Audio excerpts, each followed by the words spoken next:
جی، اچھا دوسرا میرا سوال یہ ہے کہ اس وقت جتنے بھی اقوام متحدہ کے رکن ممالک ہیں، ہوں ان کو جو کنٹرول کرتے ہیں وہ آپ بہتر جانتے ہو کہ ویٹو پاور ہیں 5: امریکہ، ہوں، برطانیہ، رشیا، چائنا اور فرانس ہو گیا۔ جی ہاں یہ سارے یہود و نصارہ کفار و مشرکین ہیں، ہوں اور قرآن کہتا ہے کہ یہ سارے کے سارے کون ہیں؟ وہ پہلے پارے کے اندر سنتے ہیں علماء سے کہ یہ جہنم کا ایندھن ہوں گے، کفار اور مشرکین، جو جہنم تیار کی گئی ہے کفار کے لیے۔ اور دوسری جگہ پہ ہے کہ یہ مسلمانوں کے کہیں دوست نہیں ہو سکتے۔ تو ان کے متعلق کفار و مشرکین یہود و نصارہ کے متعلق اعلی تشیع کے کسی مجتہد کا فتویٰ ہے کہ ان کے ساتھ میل جول حرام ہے؟ اور اس آپ بھی امریکہ کے اندر اس وقت مقیم ہیں، تو وہاں پہ تو ہمارے علماء کہتے ہیں کہ جہاں پہ فحاشی اور قریانی ہو، جہاں پہ قتل و غارت جو کرواتے ہوں دیگر مسلم ممالک کے اندر، اور جہاں پہ ظلم کا جو مبدا ہو، وہاں سے ہجرت کرنا فرض ہے۔ جی ہاں اچھا جی جی اچھا میں آپ کی خدمت میں عرض کروں، میں آپ کے ایک حدیث آپ کو ایک دکھاتا ہوں۔ بہرحال آپ کی خدمت میں عرض یہ ہے کہ مجتہدین کے جو فتاوے ہیں ان مسائل میں بہت مختلف ہوتے ہیں۔ آپ کو جہاں ہوں، مجتہدین جتنے دنیا میں مجتہد ہیں انہی کی تعداد میں، جتنے منہ اتنی ہی بات، جتنے مجتہد ملیں گے جی اتنے ہی فتوے ملیں گے آپ کو حتماً۔ اگر آپ مجتہدین کے فتووں میں جائیں تو ایسے فتوے آپ کو ضرور ملیں گے کہ وہاں پہ کیا ہے، وہاں پہ آپ کو یہی بات ملے گی کہ اللہ آپ کا بھلا کرے کہ آپ جو ہیں کفار کے ممالک میں نہیں جا سکتے، کفار کے ممالک سے بلکہ کفار سے معاشرت بھی نہیں کر سکتے، اور اللہ آپ کا بھلا کرے، ایسی باتیں ہیں۔ تو مجتہدین کے تو ان کے تو مختلف فتاوے ہوتے ہیں ان مسئلے پر، اور جو لوگ مجھے جانتے ہیں وہ اس بات کو اچھی طرح جانتے ہیں کہ میں مجتہدین کا اتباع نہیں کرتا۔ ہم اہل بیت علیہم الصلاۃ والسلام کی بات کو حجت سمجھتے ہیں، ان کے جو ان کے جو علاوہ کسی اور کی فتوے کو حجت نہیں سمجھتے۔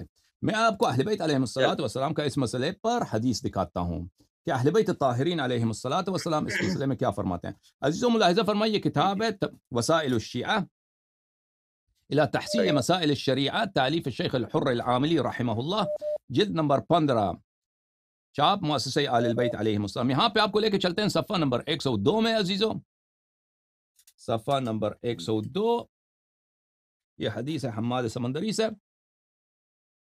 بھلے یہ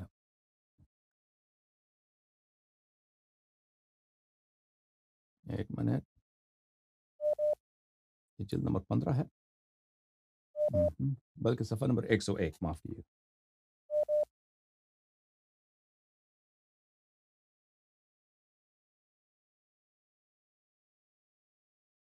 یہ ملاحظہ فرمائیں یہاں پر حدیث نمبر 6 صفحہ نمبر 101، یہ روایت فرماتے ہیں حماد سمندری سے کہ حماد سمندری نے روایت کیا ہے، قلت لابی عبداللہ جعفر بن محمد علیہم السلام، میں نے حضرت امام صادق علیہ السلام کی خدمت میں عرض کیا، انی ادخل بلاد شرک، میں مشرکین کے ملکوں میں جاتا ہوں، جیسے مثلا ہندوستان ہے، روم ہے، اس زمانے میں جاتے تھے مسلمان، وہاں پہ جاتا ہوں اکثر، وہاں پہ میری سفر ہوتی ہے۔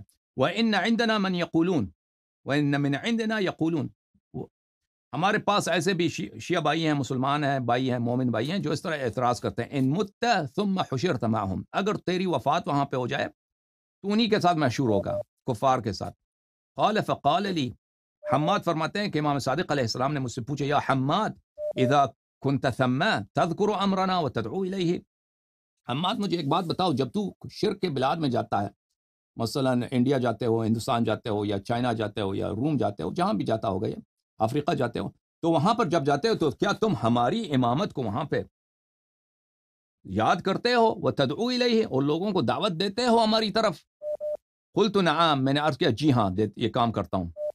قال فإذا كنت في هذه مدن الاسلامی تذكر امرنا وتدعو الیہ، اور مجھے ایک اور بات بتاؤ، امام صادق علیہ السلام نے پوچھا کہ جب تم اسلامی بلاد میں ہوتے ہو، اسلامی سرزمین میں ہوتے ہو، مسلمانوں کے شہروں میں جی ہوتے ہو، جی کیا اس وقت بھی تم ہمیں یاد کر سکتے ہو اور ہماری طرف لوگوں کو دعوت دے سکتے ہو؟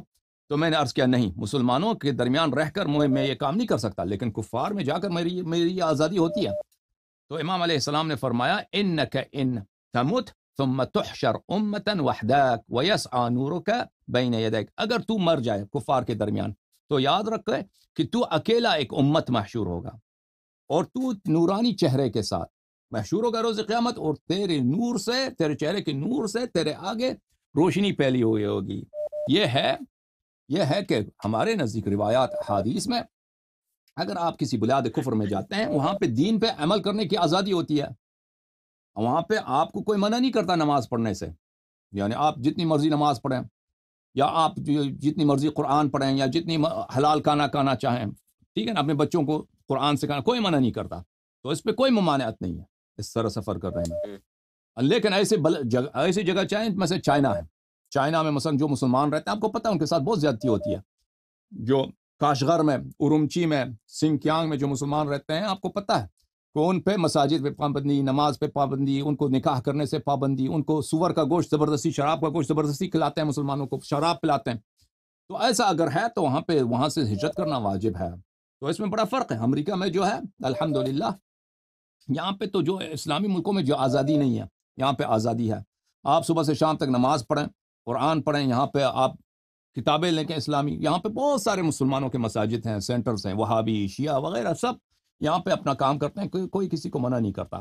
تو اس لحاظ سے اس میں کوئی ممانعت نہیں ہے، بلکہ اس کے بالعکس اگر ہم مسلمانوں کے ملکوں میں جائیں تو وہاں پہ کسی کو امن نہیں ہے۔ مثلا میں پاکستان جاؤں یا ایران جاؤں یا عراق جاؤں، حالانکہ ایران عراق شیعہ ملک ہے، تو وہاں پہ مجھے آزادی نہیں ہوگی، بالکل مجھے مجھے اگلے دن شاید قتل کیا جائے گا۔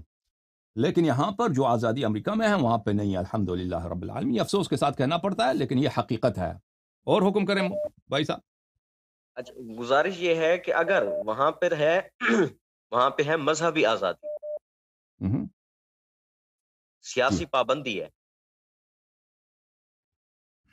تو آپ کیا مثلا ہندوستان میں جو مسلمان رہتے ہیں ان سے تو زیادہ آزادی امریکہ میں ہے؟ وہاں جو مسلمان جو ہندوستان میں چلے رہتے ہیں باہر ان کے متعلق آپ کیا کہتے ہیں؟ ایک ان کے متعلق ہندوستان میں جو مسلمان رہتے ہیں، پاکستان سے زیادہ انہیں تو بھی مسلمان مذہبی انڈیا میں ہیں۔ آزادی ہے، مذہبی آزادی ہے، سیاسی پابندی ہے۔